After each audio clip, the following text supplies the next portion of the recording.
अभी तक black fungus के 226 मामले सामने आए हैं।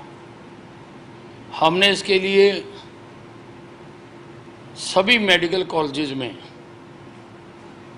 20-20 बेड के वार्ड रिजर्व किए हैं और सिविल अस्पतालों के सारे सीएमओस को हमने ये डायरेक्टिव दिया है कि जैसे ही कोई केस डिटेक्ट हो उसको अटैच्ड मेडिकल कॉलेज में रेफ़र कर दिया जाए, क्योंकि इसमें मल्टी स्पेशलिस्ट की ज़रूरत होती है।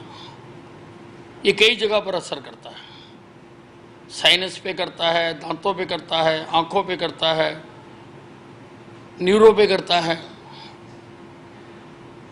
तो हमारे सारे मेडिकल कॉलेज में ये स्पेशलिस्ट अवेलेबल हैं हमारे पास, इसलिए वहाँ पर उनकी अच्छी देखभाल हो सकती है। दवाई भी हम अरेंज करने की कोशिश कर रहे हैं, उसमें थोड़ी कठिनाई है।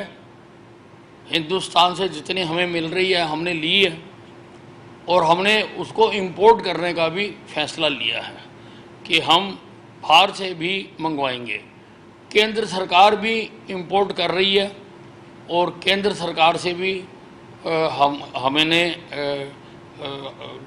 अपना हिस्सा जो है वो मांगा है कि वो हमें दिया जाए। और पूरी तरह से सारा इन डॉक्टर्स की जो इस टीम के डॉक्टर हैं उन सारों की वीडियो कॉन्फ्रेंसिंग से हम सीनियर डॉक्टर से वार्ता भी करा रहे हैं ताकि उनको पूरी तरह से इसके बारे में इसका क्या प्रोटोकॉल होगा उसके बारे में अवगत कराया जा सके। सर, दवाओं को लेकर कहा जा रहा है कि काफ़ी कमी है। हरियाणा सरकार ने तो एक अच्छा काम किया कि तमाम जो दवाएं हैं उनका स्टॉक अपने अंडर लिया है और आप जरूरत के हिसाब से मरीजों को दे रहे हैं। तो क्या किसी तरह की दवा की कोई कमी है और केंद्र सरकार से कितनी मदद मिल रही है, कितने इंजेक्शन मिल रहे हैं? नहीं, अभी आए नहीं है, लेकिन हमने 12,000 इंजेक्शन्स की केंद्र सरकार से डिमांड की है। सर, नोटिफाई कर रहे किया हरियाणा ने सबसे पहले ब्लैक फंगस को, उसको लेकर क्या आपने इंस्ट्रक्शन दिए हैं?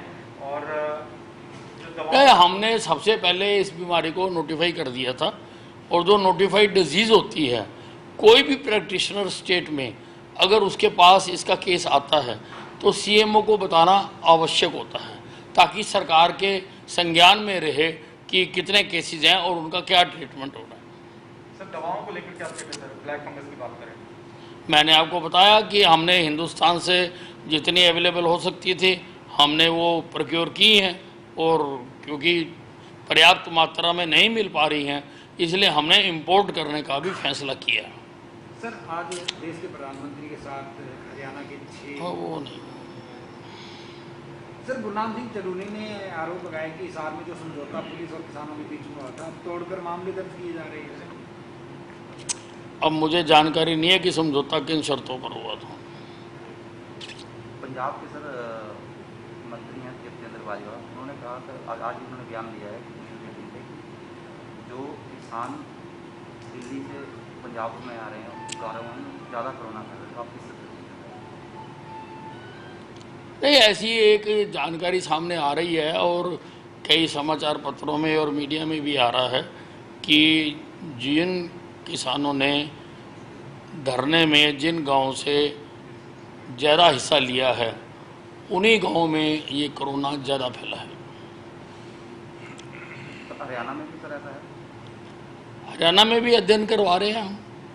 सर, कल अभय सिंह चौटाला ने आरोप लगाया कि कोरोना को लेकर सीएम और गृह मंत्री सिर्फ सुर्खियों में रहने के लिए बयान दे रहे हैं, हकीकत में कुछ नहीं है।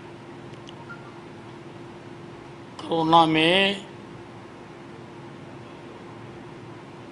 16,000 केसेस थे पर डे के, जो अब घटकर 6,000 रह गए। सारी मेडिसिन्स का हमने प्रबंध किया है, ऑक्सीजन का हमने प्रबंध किया है, अतिरिक्त बेड्स का हमने प्रबंध किया है। आज मेरे पास नॉन ऑक्सीजन बेड्स भी लगभग 12,000 खाली हैं। ऑक्सीजन बेड भी मेरे पास खाली हैं, वेंटिलेटर बेड्स भी मेरे पास खाली हैं, आईसीयू बेड्स भी मेरे पास खाली हैं। ये सरकार ने किया है तो है।